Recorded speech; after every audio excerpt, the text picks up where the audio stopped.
بیا دغې نه وروستو چې کله موږ لاړلو پېښور ته لاړو او په دې دوران کې د حضرت شیخ صاحب مبارک نوې د شهرت چرچا وه او هغه ابتدایي طالبان د حضرت شیخ صاحب مبارک چې په هغې وخت کې مبارک به د نحوې دوره کوله، یو کال د اصولو دوره کوله. دغې نه وروستو بیا چې دی د مناظرې کورس به یې ویل او د مناظرې د کورس نه بعد بیا به یې دورې تفسیر شروع کوه. نو چې په اول ځل باندې زه لاړم نو د حضرت شیخ صاحب مبارک درسي حلقه کې د نحوې دوره شروع وه، 3 میاشتنۍ دوره وه. د نحومیر نه واخله تر جامع پورې دا ټول کتابونه به حضرت شیخ صاحب مبارک خپله درس کول. خو کاش چې نن یې موږ سره اثار وای. تاسو ته خو ما د غربت قصې کړي دي، غریبه زمانه وه، داسې اسباب موږ نه لرو چې هغه موږ ریکارډ کړي وای. هغه لاندې اداره کې چې کومې کیسټې ما سره پرتې وې د مولوي صاحب د دوستانو د جملې نه، هغه ټولې کیسټې ما صرف د حضرت شیخ صاحب مبارک د نحوې د دورې دپاره راوړې وې چې هغه مولوي صاحب هغه هم شهید شوی دی، رب العالمین دې د هغې درجات بلند کړي. ما ویل کیدای شي چې هغې سره هغه کیسټې موجودې وي خو نه وې. تنها تقریبا یو څوارلس ورځنۍ دوره د نحوې د حضرت شیخ صاحب مبارک د هغې سره ریکارډ وه.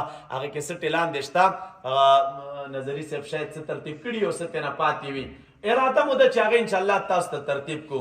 نو دا په هغه کال باندې مبارک د نحوې دوره کوله. د هغې نه بعد بیا به مناظرې کورس وه او د هغې نه وروستو بیا چې دی دوره تفسیر به وه. نو بیا چې کله موږ لاړو هلته او د هغه مبارک په هغې شاګردۍ باندې موږ ته الله تعالی هغه شرف راوبخه او خدای تعالی په دغې لوی نعمت باندې ونازولو او هغه سره مواسطه د شاګردۍ راغله. نو بیا یو کال نو تقریبا ما به تاریخ ځان سره لیکلی چې 6 کالو یا به 7 کاله وي. دومره موده چې موږ هلته پېښور کې تېره کړې لا به د دې نه هم ډېره وي چې دا هر کال د مبارک د مناظرې کورس کړی دی او دا هر کال د مبارک ترجمه کړې ده. د نحوې دورې هماغه اخرنۍ ځل وه د 3 میاشتنۍ دورې او د دورې تفسیره او دغه رنګې چې دی ترجمه دا به مبارک هر کال یې کوله. یو کال پاتې وه، د پاتې کېدو قسم تاسو ته ما درسونو کې کړې وه. نو بیا تقریبا دا 5 شپږ یا 7 کاله کال په کال باندې دغه مبارک د شاګردۍ د طلب شرف رب العالمین دا ترا نصیب کړی دی.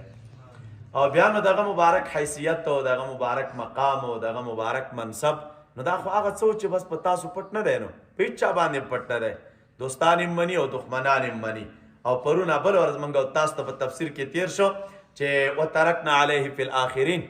د دې یو تفسیر دا وه چې رب العالمین د چا ذکر حسن او ذکر خیر دا پریږدي وروستو دا دغه انسان د قبولیت علامه وي.